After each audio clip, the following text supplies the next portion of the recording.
या दोस्तों, 2026 में धोलेरा में स्कैम हो रहा है। ये बात सही है। ये बट समझना है कि स्कैम कैसे हो रहा है। तो इस टॉपिक पे बढ़ने से पहले हम ये जान लें कि आखिर धोलेरा में ही स्कैम क्यों हो रहा है और धोलेरा है क्या, और यहाँ स्कैम क्यों हो रहे हैं, किस जगह हो रहे हैं। देखिए, पिछले कुछ सालों से अगर प्रॉपर्टी मार्केट में लैंड की प्राइसेस की देखी जाए विभिन्न शहरों में, जैसे नोएडा, गुड़गांव, बैंगलोर, हैदराबाद मोस्ट फेमस शहर हैं इंडिया के। और अगर वहाँ देखी जाए कि प्रॉपर्टी की ग्रोथ रेट क्या है, एक एवरेज ग्रोथ रेट क्या है पिछले कुछ सालों में, तो धोलेरा की एवरेज ग्रोथ रेट बाकी सभी शहरों से ज्यादा है। जी हाँ, शॉकिंग लगा होगा इस बात को सुनकर कि नोएडा, गुड़गांव, बैंगलोर और हैदराबाद जैसे शहरों से ज्यादा प्रॉपर्टी की ग्रोथ रेट जो है वो धोलेरा में कैसे है। तो एक चीज ध्यान रखिएगा कि मैं प्रॉपर्टी में प्लॉट की ग्रोथ रेट की बात कर रहा हूँ, हाई राइज या बिल्डिंग्स की नहीं, जो जनरली फ्लैटों के हर जगह है। क्योंकि अभी धोलेरा में जो है वो लैंड है, और अगर लैंड की हर जगह देखी जाए तो उस अनुसार से धोलेरा की जो एक एवरेज ग्रोथ रेट है पिछले 3-4 सालों से, वो बाकी शहरों की तुलना में ज्यादा है। ये बात मैं अपने मन से नहीं बोल रहा हूँ, आप खुद भी इस चीज को पता कर सकते हैं। इंटरनेट का जमाना है, आप गूगल पे सर्च कर सकते हैं, चैट जीपीटी या एआई, बहुत सारे टूल्स हैं जहां पे आप इस चीज को पता कर सकते हैं। पिछले अगर कुछ सालों में देखी जाए, नोएडा की अगर एवरेज ग्रोथ रेट जो है वो 12 से 15% की है। ईयरली, मैं ईयरली की बात कर रहा हूँ, हर साल की जो एक ग्रोथ रेट होती है वो ईयरली ग्रोथ रेट नोएडा की 12 से 15% की, 12 से 15% के लगभग की है। वहीं पे अगर गुड़गांव की देखी जाए तो लगभग 10 से 14% का इनका ग्रोथ रेट है। प्लॉट में जो वहाँ की लैंड है, उस लैंड की ग्रोथ रेट लगभग एवरेज हर साल की 10 से 14% की ग्रोथ रेट है। लोकेशन के अनुसार थोड़ी बहुत ऊपर नीचे हो सकती है, बट एवरेज यही आ रही है।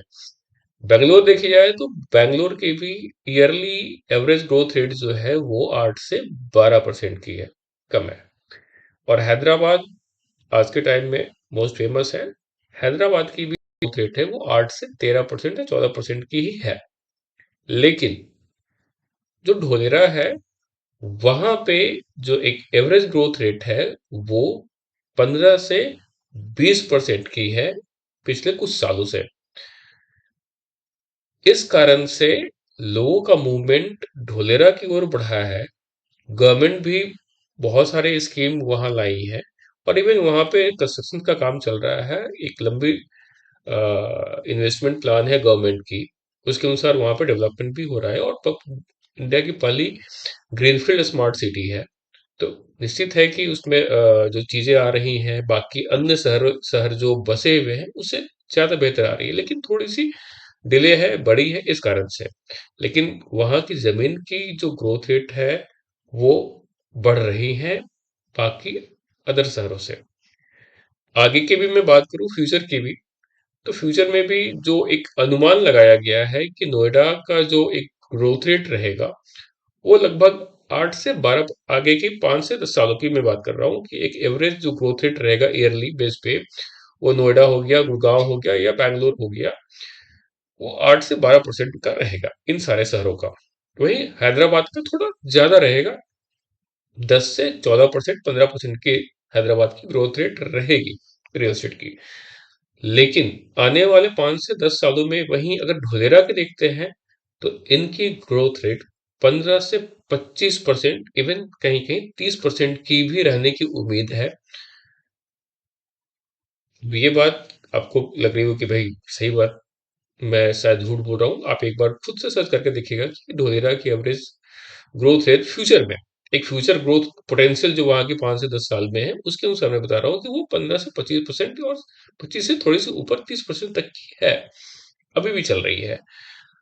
लेकिन अब यहाँ पे बात आती है कि भाई तो इसमें स्कैम क्या है।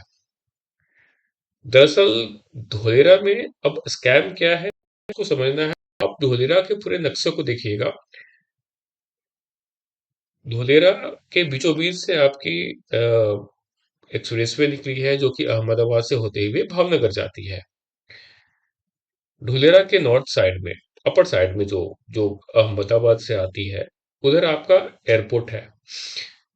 हर जगह वीडियो में आप जान रहे होंगे वहाँ की एक्टिवेशन एरिया चालू हो गई है। एक्टिवेशन एरिया में ही टाटा का सेमीकंडक्टर प्लांट है। उसी एक्टिवेशन एरिया में ही एबीसीडी बिल्डिंग है। उसी एक्टिवेशन एरिया में ही रिन्यू का प्लांट है, सोलर प्लांट है।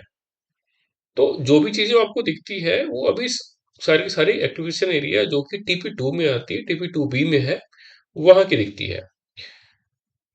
अब जब ये डेवलपमेंट स्टार्ट हुई थी उस समय ही आपकी नॉर्थ धोलेरा जो है, एसआई रीजन की नॉर्थ साइड की जो धोलेरा है, जहाँ पे पीपली है, या फिर आपका कसिंद्रा है, या फिर कामतलाब है, इन सब में प्राइवेट बिल्डर्स ने जमीन लेके प्लॉटिंग करके बेचनी शुरू की थी। ये आज से 4-5 साल पहले की या 7 साल पहले की बात है। इस कारण से वहां की जो जमीन की रेट्स हैं वो हाई हुए, क्योंकि 5-7 साल से वो चल रहे हैं। और डेवलपमेंट भी जो है उसी एरिया में दिखती है, टीपी 2 में। इसके बाद गवर्नमेंट टीपी 1 में डेवलपमेंट ला रही है, क्योंकि टीपी 1 जो है वो एयरपोर्ट के नजदीक है। क्योंकि टीपी 1 एरोस्पेस इंडस्ट्रीज के लिए रिजर्व रखी गई है, इसलिए वो एयरपोर्ट के नजदीक है। और जैसे ही ये टीपी 2 कंप्लीट होती है, अभी टीपी 2 का भी पूरा पार्ट कंप्लीट नहीं हुआ है, छोटा सा पार्ट कंप्लीट हुआ है जिसको कि एक्टिवेशन एरिया करते हैं। इसके साथ साथ अब जो है गवर्नमेंट टीपी 1 पे भी काम शुरू कर रही है, ताकि एरोस्पेस इंडस्ट्रीज को वहां पे बढ़ावा मिल सके। अब बात आती है कि फिर यहाँ पे भी स्कैम क्या है। अब स्कैम दरअसल ये है कि पिछले कुछ महीनों से कुछ बिल्डर्स और कुछ रियल एस्टेट ब्रोकर्स मिलके वैसे प्लॉट्स को सेल कर रहे हैं जो एसआई रीजन से 10 से 20 किलोमीटर दूर है, धोलेरा के नाम पे उन्हें बेच रहे हैं। या फिर वैसे प्लॉट्स जो आने वाले 20 साल बाद भी वहां कुछ नहीं होना है, गवर्नमेंट की डेवलपमेंट भी जाने में वहां तक टाइम आपको लग जाएगी। जैसे कि आप अगर साउथ धुलेरा को देखें, जो कि भावनगर की ओर निकलती है, तो नीचे का जो पार्ट है उस पार्ट में वो टीपी 5 और टीपी 6 आती है। गवर्नमेंट अभी काम कर रही है टीपी 1 और 2 पे। एक एवरेज देखा जाता है तो 4 से 5 साल लग रहे हैं गवर्नमेंट को एक टीपी को डेवलप करने में। इस अनुसार से अगर देखें तो टीपी 5 और 6 तक जाने में गवर्नमेंट को अभी कम से कम तो 10 से 15 साल लगेंगे, इससे कम नहीं लग रहे। 15 साल के बाद ही वहां गवर्नमेंट की वहां पे इंफ्रास्ट्रक्चर वहां पे क्रिएट कर पाएगी। उसके बाद वहां जो इंडस्ट्रीज है, इंडस्ट्रीज सेटअप होंगी। 15 साल तक तो कुछ नहीं होना है वहां पे। लेकिन लोगों को टीपी 1 की, टीपी 2 की चीजें दिखाकर टीपी 6 के तरफ प्लॉट्स हाई रेट पे बेचे जा रहे हैं, जहां की एक्चुअली में उतनी रेट है ही नहीं। जी हाँ, बिल्कुल सही सुना। जो आपका कान्हा तालाब का एरिया है, जहाँ पे भावनगर की ओर रोड निकलती है, इंडस्ट्रीज तो वहां पे लैंड ले रही हैं, बिल्कुल ले रही हैं। लेकिन साथ ही वहां पे एक बैन भी है कि आप इंडस्ट्रीज डायरेक्ट वहां लैंड लेके तुरंत आप वहां इंफ्रास्ट्रक्चर नहीं क्रिएट कर सकते, खड़ा नहीं कर सकते अपना खुद का, जब तक गवर्नमेंट वहां पे बना के ना दे। गवर्नमेंट जब रोड बना के दे देगी, बिजली दे देगी, पानी दे देगी, तब जाके कोई भी इंडस्ट्रीज वहां पे सेटअप कर सकती हैं, जो कि उनका प्लग एंड प्ले का मॉडल है गवर्नमेंट का। तो सिंपल सी बात है, गवर्नमेंट को अभी वहां पे रोड और पानी देने में, इलेक्ट्रिसिटी देने में टाइम लगेगा, क्योंकि अभी धीरे धीरे करके वो नीचे बढ़ रहे हैं, डेवलपमेंट कर रहे हैं। 15 साल 20 साल कह नहीं जा रहा टीपी 6 तक जाने में। वैसे भी पूरी अगर प्लान देखी जाए ढोलेरा की, तो ये ढोलेरा को कंप्लीट रूप से डेवलप करने में गवर्नमेंट ऑलरेडी 2043 से 45 तक की टारगेट लेके चलेगी। 2043 या 2045 तक ढोलेरा को हम पूरी तरह से विकसित कर देंगे। ये ओवर द नाइट चीजें नहीं है कि आप आज सुने और अब पूरी पूरी ढोलेरा बन गई। अब वहीं पे है जो रेट्स एक्चुअली जो अभी आ रहे हैं। आप अगर नॉर्थ धुलेरा देखते हैं एसआईआर बाउंड्री से बाहर, क्योंकि एसआईआर बाउंड्री के अंदर लॉट साइज बड़े लॉट्स में आते हैं, जो कि मिलते नहीं है। जो मिनिमम साइज वहां पे 350 यार्ड की है, और 350 यार्ड की आपको जमीन मिलती नहीं है। तो अंदर तो बनते लोग ले नहीं पा रहे, क्योंकि सारे की सारी जो लैंड पार्सल है वो बड़े लैंड पार्सल है। दूसरी जब तक गवर्नमेंट रेसिडेंशियल एरिया में अपनी इंफ्रास्ट्रक्चर डेवलप नहीं कर देती है, तो वहाँ कोई बिल्डर या कोई भी जो ब्रोकर्स है वहाँ पे कोई भी प्लॉट्स को काट नहीं सकते या वहाँ पे कोई अपनी रेसिडेंशियल बना नहीं सकते। ये गवर्नमेंट के नॉर्म्स है। इसी कारण से सारे के सारे जो भी डेवलपर्स हैं वो एसआईआर बाउंड्री के सटे हुए बाहर बाहर जमीन बेच रहे हैं। वो छोटे से साइज में छोटे लॉट्स में बेच रहे हैं जहाँ की अलाउड है गवर्नमेंट की तरफ से। अब बात है जो आपका कसिंद्रा का इलाका है, पीपली का, अमली का या फिर अकरू का, ये ऊपर के नॉर्थ और ईस्ट के इलाके हैं जो कि डेवलप हो रहे हैं। गवर्नमेंट डेवलप करके दे रही है, रोड वहां आ रखी है, बिजली भी आ रखी है, पानी की भी व्यवस्था हो रखी है और वहां कट रहा है, तो निश्चित रूप से वहां की जमीन की कीमतें बढ़ेंगी ही हैं। आपका अगर कसिंद्रा हो गया या नॉर्थ साइड की जो जितने भी एयरपोर्ट के पास के जितने भी जमीन है वहां के अगर देखी जाए तो रेट्स वहां पे 10-12 हजार 14 हजार तक की प्रति गज की गई हुई है, पर स्क्वायर यार्ड की रेट्स वहां गई हुई है। वहीं थोड़ा सा अगर डाउन आते हैं, राइट ईस्ट ईस्ट साइड पे आते हैं, तो वहां पे रेट्स आपकी अभी थोड़ी कम करके 6-7 हजार रुपए स्क्वायर यार्ड की है। सबसे मजे वाली बात क्या है कि लोग अब साउथ धुलेरा जो नीचे के सायरा है, जहाँ जो काना तालाब का एरिया है भावनगर की ओर तो जो जा रही है, वहां पर भी लोग 7 हजार से 10 हजार प्रति गज तक की बेच रहे हैं, ये बोलकर कि भाई ये तो अगले 4 से 5 साल में डेवलप हो जाएगी, जो कि पॉसिबल नहीं है। वो एरिया पूरी की पूरी तरह से ओवर प्राइस्ड हो रखी है, लोगों ने जानबूझकर रेट्स बढ़ाए हुए हैं और बिक भी इसलिए रही है कि बिल्डर्स जो है, बेचने वाले जो ब्रोकर्स हैं उनको हाई कमीशन का लालच दे रहे हैं। इवन उस एरिया में जो भी काम करते हैं 30 से 40% तक की कमीशन है। ऑब्वियस सी बात है, जहां 30 से 40% तक की कोई बिल्डर कमीशन दे रहा है तो लगभग उतना ही बिल्डर भी बचा रहा होगा। तो आपकी जो लैंड की प्राइस है वो क्या है आप खुद इसको जान सकते हैं। तो उस एरिया को कंप्लीटली ओवर प्राइस्ड कर दिया गया है और ये न जान लोग नहीं जान रहे हैं, इस कारण से लोग वहां पे परचेज कर रहे हैं। आप साफ साफ जान लीजिए कि उस एरिया की फिलहाल तो अगले 5-15 साल तक तो डेवलपमेंट गवर्नमेंट नहीं जा रही है, पॉसिबल नहीं है कि कर दे।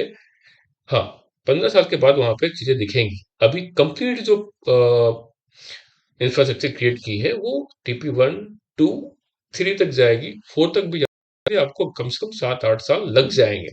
5-6 तो बहुत नीचे की बात हो गई। तो आप जब इन्वेस्टमेंट कर रहे हैं तो इस चीज का ध्यान रखिए कि आप जो प्लॉट खरीद रहे हैं वो किस जगह पे है, और ये भी ध्यान रखिए कि किस टीपी के नजदीक आ रही है। उस जो टीपी के नजदीक आ रही है वहां पे किस तरह की डेवलपमेंट के लिए गवर्नमेंट ने प्लान कर रखा है, वो रेसिडेंशियल प्लान किया हुआ है या फिर इंडस्ट्रियल है या क्या है, क्योंकि वो सारी आपकी मैप में दिखती हैं। दूसरी चीज, एसआईआर बाउंड्री से कितनी दूर है। अगर एसआईआर बाउंड्री से 2-4 किलोमीटर है तो चलेगी, कोई दिक्कत नहीं है, आप वहां इन्वेस्ट कर सकते हैं। लेकिन एसआईआर बाउंड्री से अगर आप 8-10 किलोमीटर 20 किलोमीटर तक के लोग बेच रहे हैं तो फिर आप मान जाइए कि वहां पे फिर 20 साल तक कुछ नहीं होने वाला। वो इन्वेस्टमेंट आपकी फिर 20 साल तक छोड़ दीजिए, फिर तब जाके चीजें बढ़ेंगी। लोग आज कुछ भी बोल रहे हैं कि 2 साल में दुगनी हो जाएगी, दुगनी हो जाएगी, ये सब सारी की सारी चीजें फेक है। इतनी हाई कहीं नहीं होती है ग्रोथ रेट किसी भी प्रॉपर्टी की। ये सिर्फ मार्केटिंग का फंडा होता है, इस चीज को समझिए। एक जो जेन्युइन ग्रोथ रेट होती है उस चीज को देखिए, उसके बाद ही आप वहां पे इन्वेस्टमेंट करिए। बिना इस चीज को जाने अगर आप इन्वेस्टमेंट कर रहे हैं तो निश्चित रूप से ये आपके साथ स्कैम हो रहा है और कुछ नहीं। इस स्कैम से बचिए। बाकी और भी चीजें, और भी बहुत सारी चीजें हैं जो इस वीडियो में ही हम हर कुछ डिस्कस नहीं कर सकते। आगे भी बहुत सारे कुछ टॉपिक को लेके आएंगे कि हम कैसे अगर स्कैम से बचनी है तो किस तरह से हम स्कैम से बचें, क्या जरूरी है, क्या नहीं जरूरी है, इस चीज के बारे में डिस्कस करेंगे हम अगले वीडियो में। तो अगले वीडियो में अगर हमारे साथ बने रहिए, हमारे चैनल को सब्सक्राइब कर लीजिए, वीडियो लाइक कर लीजिए। तब तक के लिए नमस्कार।